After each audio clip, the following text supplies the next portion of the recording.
Balochistan national party کے قائم مقام صدر ساجد ترین ایڈوکیٹ نے کوئٹہ پریس کلب میں پریس کانفرنس کرتے ہوئے کہا کہ سردار اختر جان منگل نے کسی دباؤ میں نہیں بلکہ عوامی مسائل کے حل نہ ہونے پر استعفیٰ دیا ہے۔ ان پر پہلے بھی کئی بار اس سے بڑھ کر دباؤ آئے ہیں مگر انہوں نے ہمیشہ برداشت کیا۔ بطور عوامی نمائندے کے انہیں حق حاصل تھا کہ وہ مستعفی ہو جائیں۔ حکومت آئینی ترمیم میں حمایت حاصل کرنے کے لیے BNP کے سینیٹرز پر دباؤ ڈال رہی ہے۔ سینیٹر قاسم رونجو کے گھر پر چھاپا جبکہ سید احسن شاہ کی زمینوں اور فارم ہاؤس پر رینجرز کو تعینات کر دیا گیا ہے۔ پارٹی کو دیوار سے لگانے کی کوشش کی گئی اور حکومت نے رویہ تبدیل نہ کیا تو پارٹی کے سینیٹرز بھی استعفیٰ دینے پر غور کریں گے۔ ساجد ترین ایڈوکیٹ نے مزید کہا کہ حکومت کی جانب سے آئینی پیکج لایا جا رہا ہے جس کے لیے سینیٹرز اور اراکین قومی اسمبلی کی خرید و فروخت دباؤ میں لانے کا سلسلہ جاری ہے۔ آئینی ترمیم سے 3 ماہ قبل ترمیم کے حوالے سے آگاہ کیا جاتا ہے تاکہ اس پر بات چیت ہو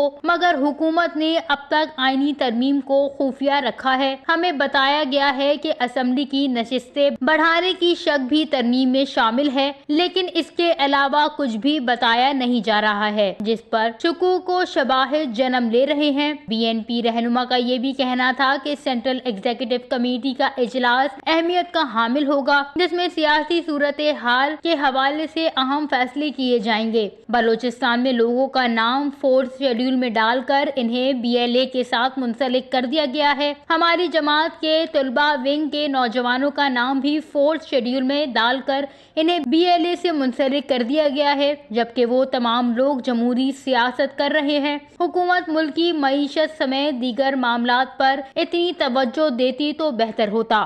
وش نیوز، کوئٹہ، بلوچستان۔